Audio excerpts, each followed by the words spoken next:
How's it going? I just had a shower, babe. There's nothing better than having freshly washed hair and putting deodorant on and feeling Mm, like $1 million. It feels great. I agree with you. That's my next step. Yes, babe. You just and I gotta because we're in lockdown at the moment. Hello, welcome, Camila Cabello, by the way, to Ash London Live. Hello, hello, hello. Welcome, welcome. Yes. Because we're in lockdown at the moment. I just got three deliveries came. It was like a new moisturizer, some new Mm, pajamas, and I was like, ah, face scrub. I was like, it's and then I get to speak to Camila Cabello. Name me a better morning, babe. that's great. Are you in your house? Yes, in my house. I've been here Oh, for that's, 5 weeks. oh my God. I'm so Uh, sorry. it's okay. We live in a wonderful place and I can see the beach and we're alive and healthy. Great. And everyone's still putting music into the world. So I think that would be the real tragedy if all of you guys were like, nah, we're going to stop putting music out. And then I'd be sad. Yeah, that was my vibe at the beginning of quarantine. I was like, "Man, I'm just gonna watch Harry Potter and chill." We watched Harry Potter for the first time in lockdown. I'd never seen it, never read it. And Isn't we it were so like, good? Yeah. it's a magical world out there. It's sick. Yeah. And I mean, you got to be part, I mean, Cinderella, very different to Harry Potter, but there is something pretty amazing about being able to step into like a completely magical universe and be a part of that. That's pretty incredible, babe. I know. It felt like it too. I mean, yeah, I mean, it was pretty magical. And having to, kind of pretend that there's mice that you're talking to is it's a great imagination workout. Yeah, you started to feel like you're going a bit crazy. Did you get like a dot to look at or something? Or were they just like just around there? No, three fluffy dots. Ah. And I if know we're talking, you always wish that, like, when you see animated and live action movies, you're like, it would be so cool if it was just like they would actually the actor would see it how you're seeing it for the last time. But no, we just see three fluffy dots. one day technology will get us there.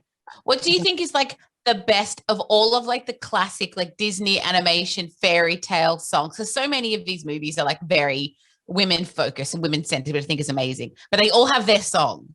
And which to you is the best one? Are we talking like Mulan, like Colors of the Wind? How Mm, far I'll go? There's so many options. mm. What's your favorite Well, one? I mean, it's worth saying here that I think a lot of the very classic fairy tales, not the recent ones like Moana and Tangled, but the very classic ones do have women at the center, but their stories written, by men. So it's not very like Yeah. empowering towards women like the way that I think the later ones have been. And this Cinderella is a totally new take on it. It's kind of like she's like it's the 2021 version, different values. She is, out here trying to save herself. She's not waiting for, anybody to do it for her. But to answer your question, I love Princess and the Frog, and I love Tangled. Those are my two. Tangled was so good. I accidentally watched it on at the cable one day and I was like, this is so great. All I've right. watched it so many times. Good It's so answer. good. Good answer. How does it feel? I just was on the internet and I was seeing so many kids from all around the world dancing on TikTok and Instagram to Don't Go Yet. And I thought to myself, that must be of all the feelings you get when you put out a song and people enjoy it. I mean, there's got to be nothing more pure than children enjoying themselves and dancing to your music. Yeah, I don't think there's anything purer than like a dance challenge, like being made to your song, like people dancing to it, because it's like that's not just like a tweet, like I love this song. It's like I was like moving my body to it. That's what you want, and that's what I really want for this song. I feel like it's been such a kind of heavy year, and Mm. it can just be hard, and I feel like this song was kind of me choosing joy, and hopefully like other people bringing that the song bringing that into their lives too. I love that. It's a beautiful thing. Hmm. So the album Familia. I know that in the past, I'm sure when you set out to create a new project, it would have been in some like fancy house studio, all of that kind of vibe. But this was a little different. It was just you and Scott sitting down. Like, where were you? Was it at home or in like a home studio? Where did this start? Well, we started, me and Scott, in my bedroom in Miami, kind of like a makeshift studio, like just like a mic, guitars, keyboards.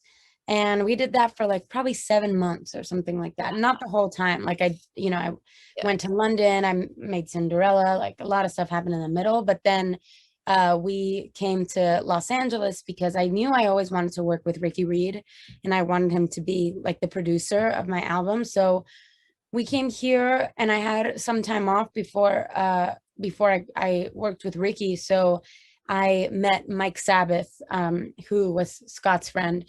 And it was my first time working with him. And that first day that we all worked together, me, Scott, and Mike, we did Don't Go Yet. And we did a couple of other songs that are on the album too. And then Ricky, did his thing on the song as well. And I made songs with Ricky. And so it was just like all a very like, I think the Familia thing came about because I felt like it was just kind of my squad, like my music family that I created with these guys. And also, I love my family. I love, that includes to me like my really close friendships. And so it was just kind of like very intimate. Like it was like such a different process for me because I wasn't working with a ton of people. Like it was just like one squad that I got really close with, and like by the end of it knew all my deepest, darkest fucking fears. That to me is the craziest thing because you have to be so vulnerable. Like if you hold back and kind of protect yourself and you do a half-assed job and the songs, people don't connect with them as much. So you really have to show up. And that's a really scary thing to do. Totally. And I feel like, everybody's done the half-assed thing before. I have too. And it's just like you just fall out of love with it. Whereas I feel like this process was like, and this project as a result of that has been the work I'm the proudest of, because I'm the proudest of the process too. Like I feel like I really made friends. I really like went to fucking therapy in this room. This is my home studio. We're in LA. So yeah, we did the damn thing. You did the damn thing. Is that a wine fridge in the corner or just like a mini bar? No, it's just like there's just water in there. It's just full of water. I thought Camila Cabello had like a little mini wine cellar in the corner of her home studio. I was like, that's some classy shit, man. Just a bottle of Chateau, whatever. Not quite. I would never like get anything done. I would just be drinking.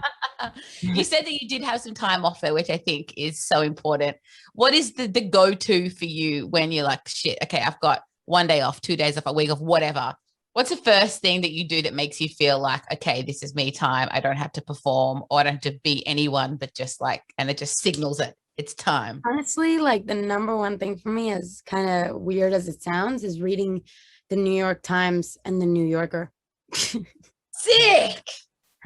On my iPad. Like when I can just like read tons of articles, that's when I know that I'm chilling that day. Nice. Because especially the New Yorker, they write weird stuff. It's not just like the news, but it's like really kind of nice insights onto things you never think about. Totally. Like very good, like just like think pieces. It's like the New Yorkers, they can be longer though. That's why sometimes I go for the New York Times. The New Yorker sometimes can be a commitment, like to commit to their article sometimes, but I love their like daily shouts, like the funny stuff, the cartoons. Yeah.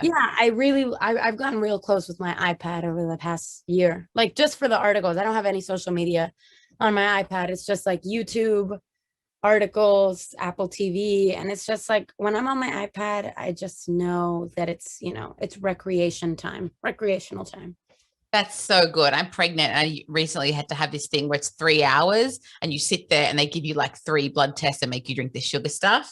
And I was so excited because I knew that I would be on my own. Yeah. And I would have to have my iPad. And I was just like, put all the needles in me. I don't care. Just leave me in this room to watch whatever schlop I want to without my husband being like, let's put on a sports or a Steven Seagal film. Ugh. Yeah, I hear you. It's the best. Forced time alone is kind of nice sometimes. Absolutely. Because I imagine you don't get to spend a lot of time alone. So you earned that, baby girl. You earned that.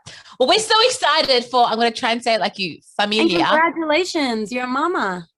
Thank you so much. 10 weeks to go. When he loves music. So whenever I put on like anything with a beat, he starts kicking. I'm like, that's my boy. That's amazing. Boy. Oh, I love that. That's so awesome. Congrats. Thank you, darling. Thanks, Camila, so much. Sending all our love to you. Stay safe and well and happy. Enjoy the promo. Enjoy the album. It's so great to see you, darling. So great to see you too. Enjoy being pregnant as much as you can.